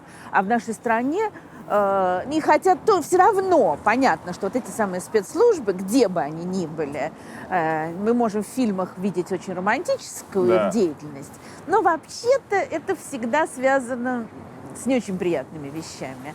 Но КГБ или там ФСБ – это организация, которая борется с обычными людьми, выдавая их за шпионов, иностранных агентов и так далее и тому подобное. Для меня это, я не знаю, я выросла в стране, где КГБ было местом, которое затыкало рот, не давало свободно говорить, преследовала правозащитников, не знаю, там, выслала Солженицына, издевалась над Сахаровым и так далее. И ничего не изменилось. Я считаю, что очень большое количество бед нашей страны заключается в том, что у нас не была проведена люстрация. И что, в частности, что работники прежних органов, в общем, продолжают... Ну, они уже сейчас, конечно, старенькие, но, во всяком случае, передали флаг новому поколению. Ничего не изменилось. Дзержинский до сих пор же икона людей, которые работают в Лубянке. Наверное, да. Как вы к Дзержинскому относитесь? Ну, он палач, фанатик, ужасный совершенно. Все эти разговоры о том, какой он был благородный, чистый, прекрасный. Ну как с первого дня пытали в подвалах ЧК этот самый со своей, чем он там, холодной головой, горячим сердцем. Он ужасный. Я начинала преподавать в школе, где была пионерская организация имени Дзержинского. И в кабинете, который мне выдали, висел вот такой вот портрет, я даже не могу понять, какой-то картонный, чем-то покрашенный Дзержинского. И я не могла понять, что мне с ним сделать. Но я не могла преподавать, стоя под портретом Дзержинского. А если я его возьму и понесу на помойку, это вот вся школа увидит. И я пошла, а там была какая-то жуткая завхозиха такая злобная. Я к ней пошла и говорю, знаете, он такой облезлый, это вот образ нашего замечательного Феликса Эдмундовича как-то марает. Она сказала, да, его надо реставрировать. Я говорю, ну хорошо, пока вы решитесь его реставрировать, я его сниму. И я его сняла и положила в шкаф. И он сидел в шкафу у меня. Но шкаф время от времени открывался. И потом у меня было все время такое впечатление, что как только я начинала нести какую-нибудь антисоветчину, так открывался шкаф, и оттуда такой глаз Дзержинского. Слушайте, ну хорошо, подождите, а вот в вашем представлении об идеальной России нет спецслужбы? Понятно, как мы относимся к людям, которые кошмарят, там, Да. в том числе нас. Но Те, кто террористов да, ловить, да. ну, надо. Конечно, есть спецслужбы, но мне бы хотелось, чтобы эти спецслужбы находились под контролем гражданского общества, чтобы было разделение властей, чтобы там не было никаких, чтобы любое злоупотребление в этих спецслужбах тут же наказывалось бы там, исполнительной властью.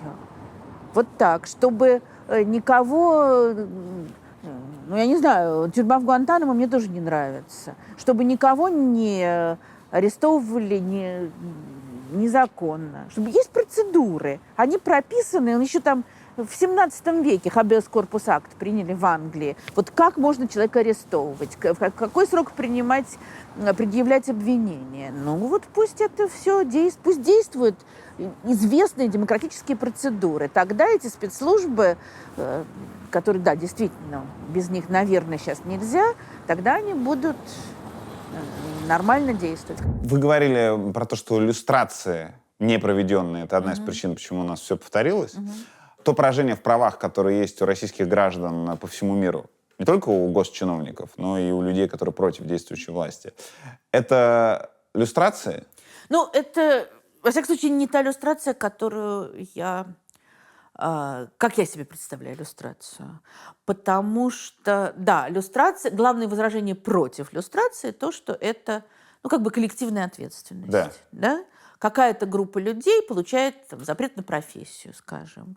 Но, как мне представляется, я всегда мечтала дожить до «Счастливой России будущего», где Навальный будет президентом и сделает меня там, министром просвещения. И я бы хотела принимать участие в иллюстрации в среде просвещения, в сфере образования. Но, вот как мне это представляется, что каждый случай должен разбираться индивидуально. То есть не всех учителей, которые были при Путине, лишить возможности, а тех, на кого есть же данные, собранные разными организациями наблюдателей, они все хранятся. Кто конкретно, на каком участке не давал свободно голосовать или фальсифицировал. Вот мне кажется, что так же должно и здесь происходить. Потому что, ну вот я очень как-то поражена истории одной моей выпускницы, но она уже давняя выпускница, совершенно взрослый человек, у нее дочка должна школу заканчивать. И они с мужем очень серьезные ученые. И они очень так вот серьезно тоже участвовали в протестах. Но при этом они там, не знаю, не кидали ничего, и вряд ли они там что-нибудь скандировали. Они писали очень разумные тексты, они там поддерживали Юрия Дмитриева очень тоже хорошо, ездили и так далее. Но, скажем, их ни разу не забирали в автозак.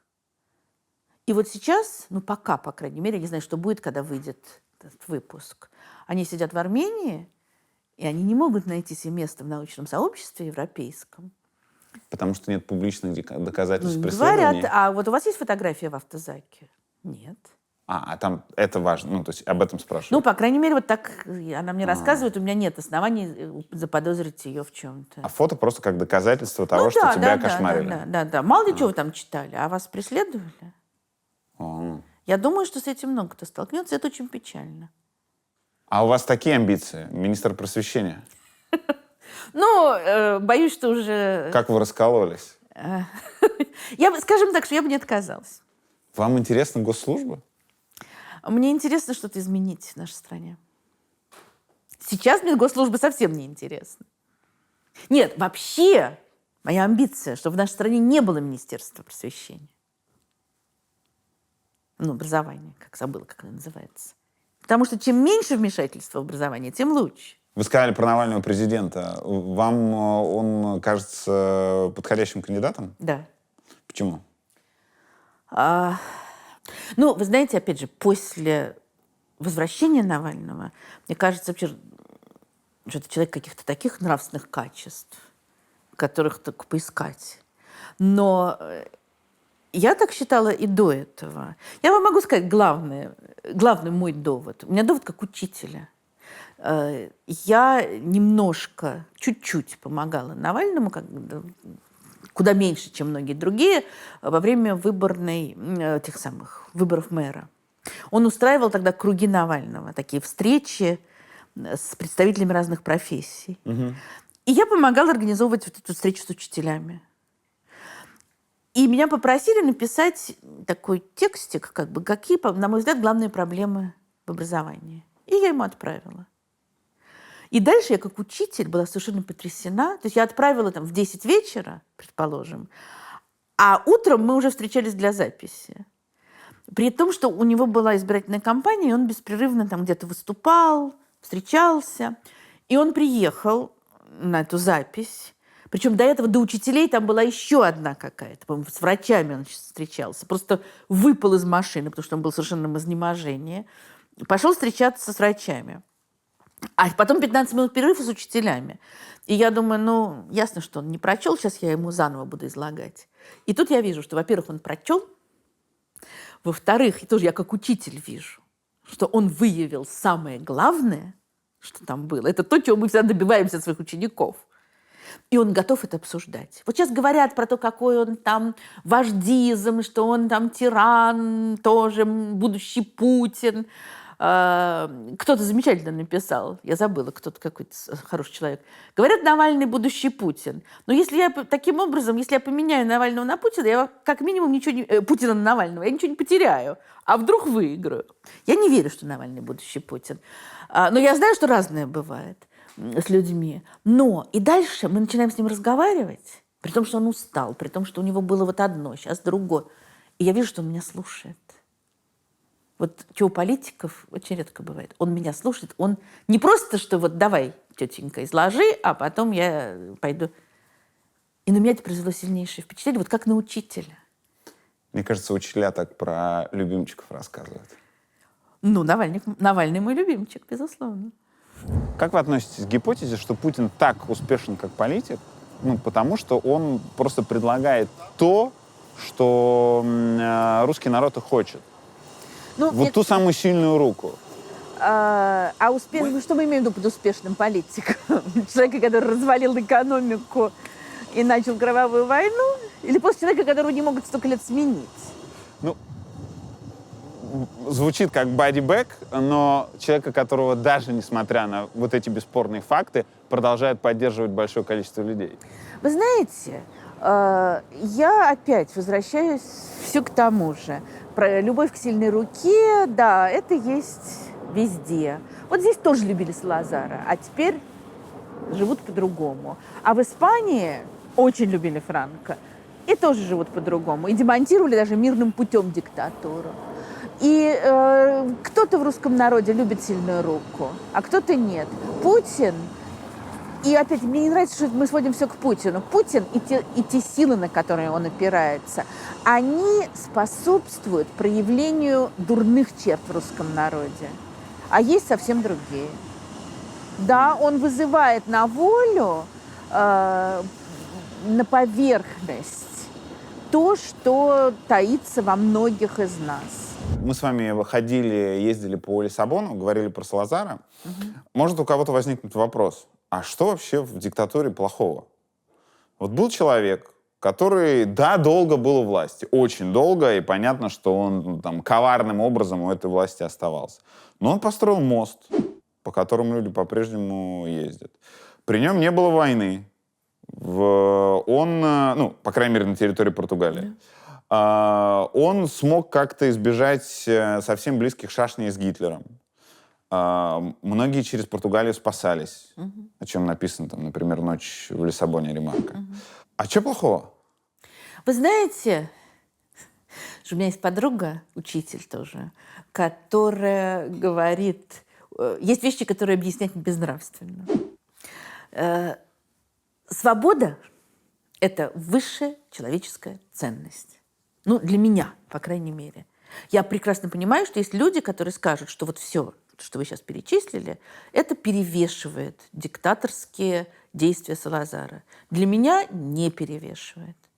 Потому что без свободы человек не может жить. Я абсолютно в этом убеждена. Все. Я не знаю, что тут дальше. Как дальше это объяснить?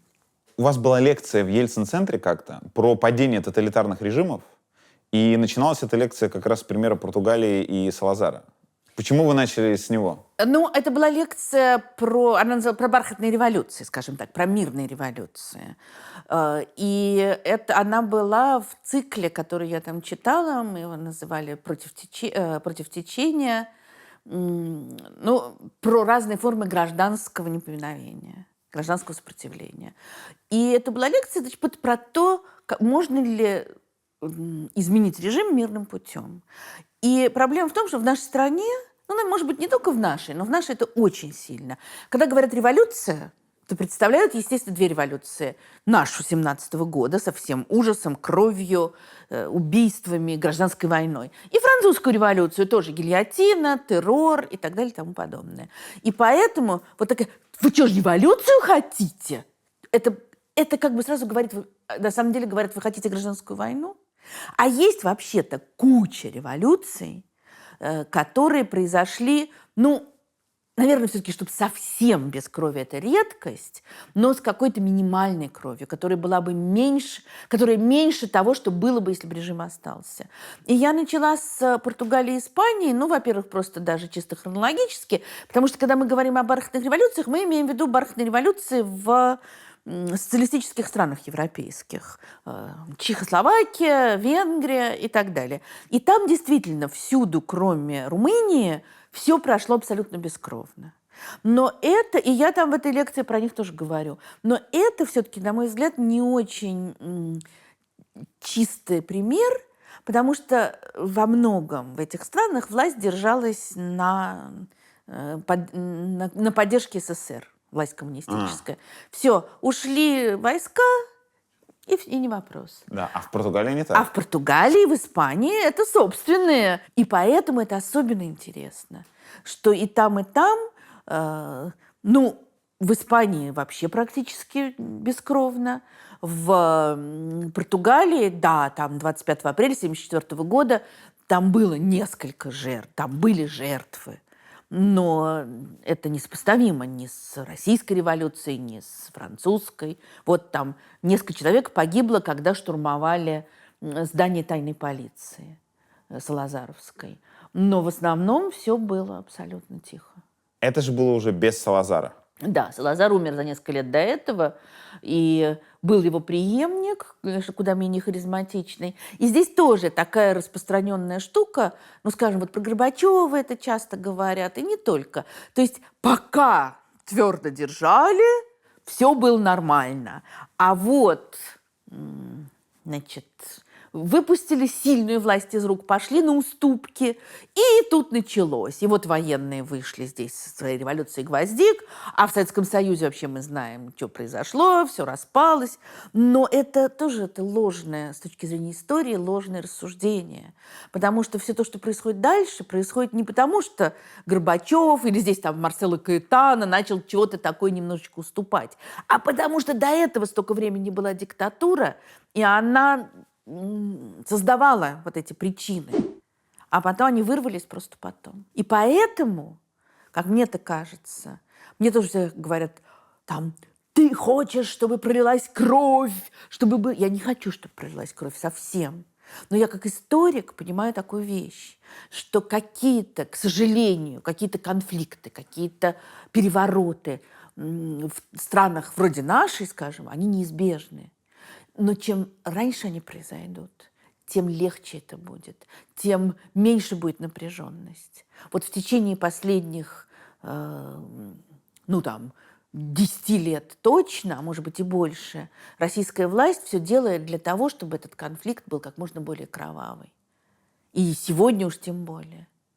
Если бы вот в 2011-2012 году удалось бы, смена власти прошла бы более мирно.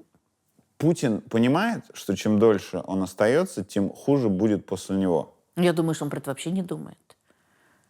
Ну а почему он не думает? Он же любит Россию, как считает его аудитория. Это я не знаю, не берусь судить. Ну хорошо, допустим такую логическую цепочку. Очевидно, что будущее его детей, оно скорее будет связано с Россией. Ну, в том числе после санкций и всего остального. Вряд ли они смогут по миру, по цивилизованным странам перемещаться без каких-то препятствий. И уж тем более строить карьеру. Очевидно, что им нужно будет жить после него в России. Неужели у него нет интереса, чтобы они остались жить в стране, где не будет какого-то совершенно черного, кровавого времени из-за того, что он, так долго удерживавший власть, уходит? Ну, вы знаете, даже если мы предположим, что вот он это все продумывает, хотя, опять, не знаю, то у него, я думаю, совершенно другая логика. Во-первых, не будет черного кровавого времени, потому что надо держать вот так. И после меня надо держать вот так. Типа придет преемник, который будет делать так же. Да, это первое. Второе, вот меня очень часто мои ученики спрашивали, применительно, скажем, к Ленину, к Сталину, а он что хотел на самом деле? Вот он хотел власти или хотел блага России? И, естественно, у меня нет ответа на этот вопрос, как заглянуть в душу. Но мне кажется, что в какой-то момент у таких людей вот эти вещи, они сливаются в одно. То есть вы без меня будете, как малые дети, а при мне я вас всех облагодетельствую. То есть я думаю, что Путин думает, что его власть – это благо России. А после него, во-первых, пропадете все без меня, наверное. С другой стороны, такие обычно тоже думают, что они будут жить вечно. И это очень часто такое представление. Я найду правильного преемника, но не сейчас, чтобы этот преемник не слишком большую власть получал. А в случае чего, я думаю, что для его детей есть счета в швейцарских банках. Поэтому уедут. По-моему, Швейцария присоединилась к санкциям. Условно, в швейцарских. Есть еще местечки на нашем шарике, где можно счета поместить. Смотрите, что Португалия после Салазара, что Испания после Франко, они же прям за несколько лет после диктатуры переходили в статус реально работающего демократического государства. Конечно. А как это происходило? Разве так можно? Вот выясняется, что можно. Опять, мы можем сказать, что есть куча проблем. И у Испании, и у Португалии, и коррупция, и там опять вот крайне правые, крайне левые. Все есть, но все работает. Вот для меня как раз Испания очень важный пример, потому что я вижу в истории Испании огромное количество сходств с историей России при всем различии. Я еще про Португалию с этой точки зрения я как-то еще пока не успела подумать. Но, может быть, и здесь это какие-то вещи есть. Испания просто невероятно похожа на Россию. Испания, значит, в ней очень плохо был развит всегда капитализм. Они не сумели, вот они нахапали колонии, но совершенно не сумели с этими деньгами как-то разобраться. У них был слабый средний класс. Они не поддавались Наполеону, как и Россия, а Наполеон провел тут реформы. Очень сильна церковь. Они проиграли позорную войну. Вот для России ужас был русско-японская война в начале 20 века. У Испании испанско-американская в 1898 году. У них была гражданская война, очень тяжелая. У них была диктатура, пусть не такая ужасная, как в СССР, но все равно. И оказалось, что можно мирным путем. Адольфо Суарес, сам фалангист, и, то есть как бы сотрудник, да, Франко, демонтировал диктатуру. В целом это вот как будто бы Шойгу сейчас взял, да? Да. И вдруг после Путина И сделал сказал, все без демократии, да. Бывает и такое. Верите, что Шойгу так может? Вы знаете, я верю в то, что история непредсказуема. Вот это я точно знаю. Происходят самые удивительные вещи.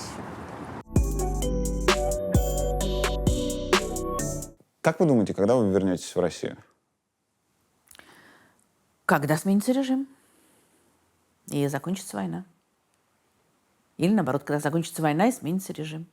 Если просто закончится война... Нет. Вот если будет Иран,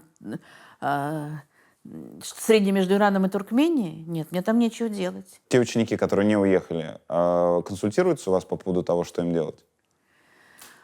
Ну да, в какой-то мере да. Что вы им говорите? Мальчикам однозначно уезжать. Вот. Девочкам, ну... В общем, конечно, это каждый решает сам. Но вы знаете, в основном консультируются вот как... С какой стороны лучше уезжать, я бы так сказала. То есть конкретно не что делать, а куда делать? Да. Вы допускали, что вы никогда больше в Россию не вернетесь? Ну, вы понимаете, я бы сказала так, что эта мысль есть у меня в голове, но я по-прежнему не могу ее осознать.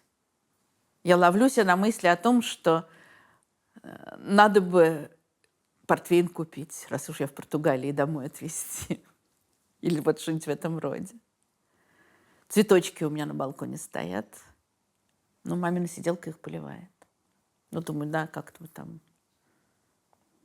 То есть я пока это не осознала. Но вообще, конечно, этот вариант вполне реален, к сожалению. Как вы спали этой ночью? Это именно? Да. Спала. Немного, но спала. А у вас же бессонница бывает? Ну, бывает. Да, не каждую ночь. Вы рассказывали, что когда у вас бессонница, вы смотрите, например, акустический концерт Нирваны в Нью-Йорке. Ну, это было пару раз. Ну, было, да. Вам нравится Нирвана? Вы знаете, я не могу сказать, что я беспрерывно слушаю группу Нирвана, но я просто как бы, как сказать, я стараюсь разделять интересы своих детей. Так как мой сын одно время был большим поклонником Нирваны, и была такая тоже замечательная история, как мои дети в каком-то школьном возрасте ехали в троллейбусе и пришли, и стали с восторгом рассказывать, как в этот троллейбус зашла группа людей. И я с ужасом слушаю и думаю, сейчас ведь, наверное, скажут, как у них там деньги забрали или побили. Они очень весело рассказывают. А сын мой был в футболке с Нирваной. И после чего к нему один из этих вот выходивших подошел, пожал ему руку и сказал: «Курт жив!» И вышел. И дальше каждый из них выходил и говорил: «Курт жив!» А последний вышел и сказал: «Курт дважды жив». Я не знаю, что это значит, но эта фраза для меня... А кто это были? Ну, какие-то молодые люди просто. Просто что-то там... Ну, они хулиганили, не знаю, прыгали по троллейбусам. В общем, поэтому я как бы разделяла тогда интерес к Нирване. В какой-то мере он сохранился и сейчас. Хотя, по-моему, у моих детей он уже куда-то ушел. Не знаю. Вы рассказывали, что у вас впечатление от того концерта, что мальчик поет с надрывом, а потом камера показывает его зубы. Да. И вы говорите, надрывчик надрывчиком, а сходить на чистку зубов не забыл. Это отлично, по-моему. Это говорит об очень многом. А о чем? Ну вот как раз о том, что надо там чистить зубы, доедать еду, стелить постель и так далее и тому подобное. То есть выполнять свои дела. Какие-то обычные дела. Ну, сейчас это уже звучит, понимаете, это было написано до войны, и тогда, кстати, мне тоже одна моя выпускница благодарила меня и говорила, что для нее это было очень важно, то, что я это написала. То есть какой бы ни был надрыв, ты должен... Как бы тебе паршиво не было. Да, как бы тебе ни было паршиво, ты должен заботиться о своих детях, ты должен выполнять свою работу и так далее. Ну, конечно, если твоя работа – это не наводить ракеты на родной дом.